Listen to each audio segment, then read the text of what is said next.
Lieutenant एक बार बोल दिया मारो, ओपन फायर, मतलब फायर, कोई कुछ नहीं कर सकता। इंटर के बाद जब आप एनडीए का एग्जाम देंगे, दाढ़ी मोछ नहीं आया रहता।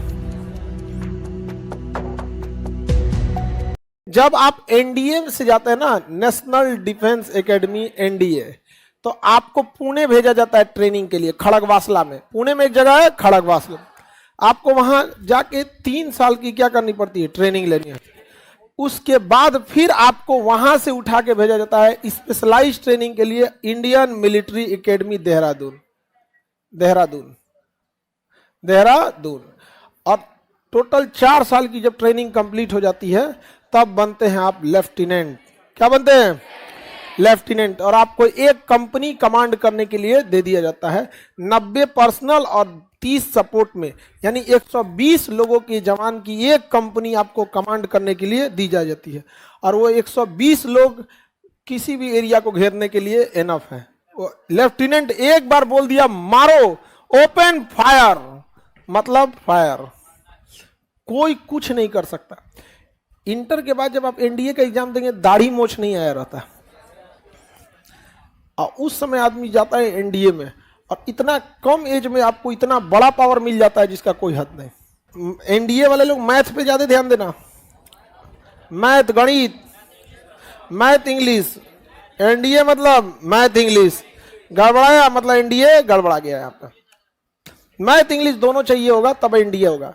सोचिए, एनडीए में इंटर पास करके लड़का जाता है, और उसके बाद से 3 साल पुणे में ट्रेनिंग करेगा।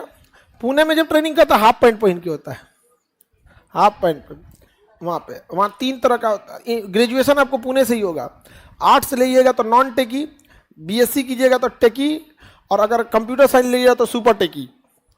समझ में आ गया कि नहीं? उसके बाद कहाँ आना होता है? देहरादून। देहरादून के बाद आपको पूरी तरह से परेड सेरेमनी होती है, और तब आपको यहाँ पे डबल स्टार लगा दिया जाता है। क्या बन जाते हैं? लेफ्टिनेंट। उसके बाद बनते हैं captain, major, lieutenant colonel, colonel, brigadier, major general, lieutenant general, general, field marshal. Field marshal एक ऑनरली पर, उसके बाद से सीडीएस। क्या होता है? सीडीएस और फील्ड मार्शल ये नॉन वर्किंग पोस्ट है। समझ में आ गया कि नहीं? क्या फील्ड मार्शल बस करियप्पा साहब हुए हैं, और सैम हारमूस जी, प्रेम जी, जमशेद जी मानेकशा, एक के आदमी का नाम है। सैम मानेकशा उनका पूरा नाम होता है। सैम हारमूस जी, प्रेम जी, जमशेद जी मानेकशा। 1971 की लड़ाई में पाकिस्तान से ये जमीन छीनने वाले वही हैं, मानेकशा। समझ में आ गया कि नहीं? कौन? मानेकशा। बहुत प्यार से बात करते थे। उनके बात से कभी नहीं लगेगा कि इतना खतरनाक इंसान हो सकता है जिसके घुटने पे 93,000 पाकिस्तानी ने सरेंडर किया था। और बात इतना प्रेम से करेंगे ना जगह लगे कोई साधु संत है, एकदम साधु संत की तरफ। पाकिस्तान को समझना होगा कि उसको सरेंडर करना होना, बिना सरेंडर किए पाकिस्तान के पास कोई रास्ते नहीं है।